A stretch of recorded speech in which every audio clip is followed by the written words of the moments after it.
Hello there, my name is Jane Oluwadari. Welcome back to my YouTube channel.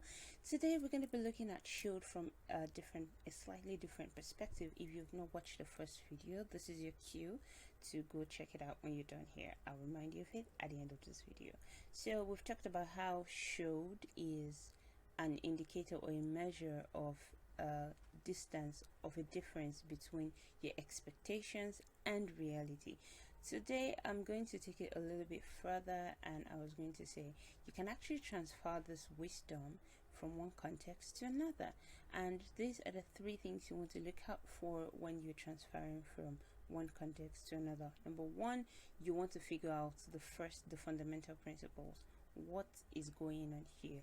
What is this expectation rooted in? Why am I expecting this thing? Is it reasonable or is it not?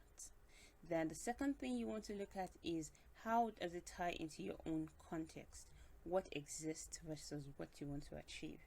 What is obtainable and where am I going to?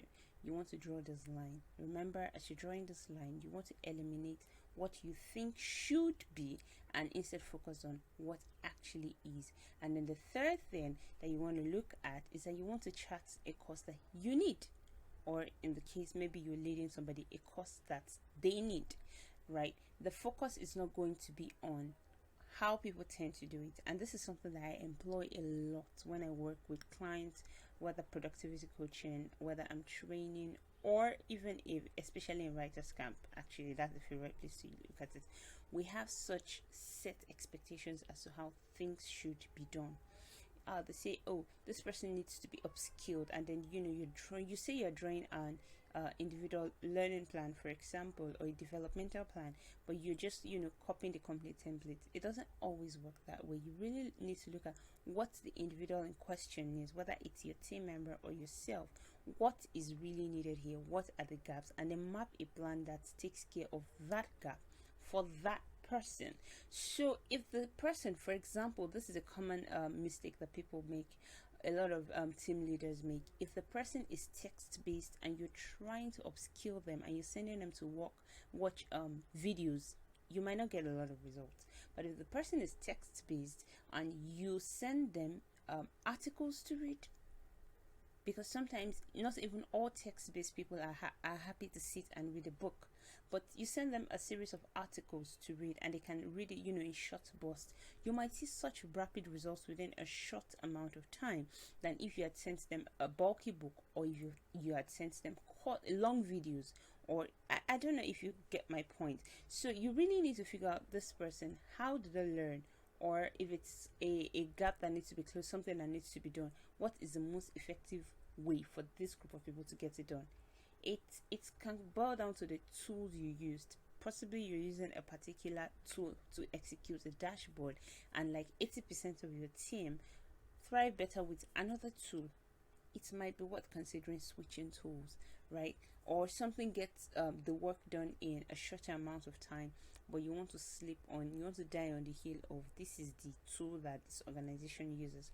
There are times when we need to, as we build our company, as we build our organizations, as we build our teams, we need to realize that we are building for the team so that the team can build for the organization. It's a two-step thing. It's not one step. You don't if you're trying too hard to conform the people to the ideal that you think you've created, a lot of times you either learn the journey or just keep everybody stuck. So you need to chart the course that is needed by the individuals in the context that you're in, so that you can achieve the results that you want to achieve.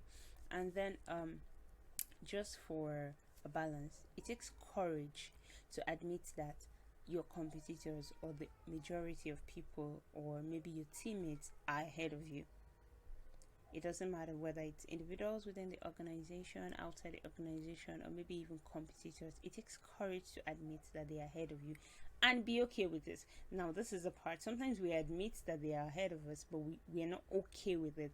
And because we're not okay with it, we start striving to copy and excel or pass them, supersede them in a place where they are probably playing from a zone of strength or from their comfort zone. But what we need to do is to figure out our own comfort zone so that we can also flourish, and then in the long run outshine. So outshining others, so to speak, is supposed to be a consequence, a natural consequence of you following your own path. So you might need to chart that course for yourself, for your team, for your organization, so that they flourish and they are able to take care of your organization, and the organization can actually meet their goals. And that's it on should. Like I promised, this is your reminder to go and check the other video out. It's right on this YouTube channel. Thank you for watching. Don't forget to like, share, and subscribe. Bye.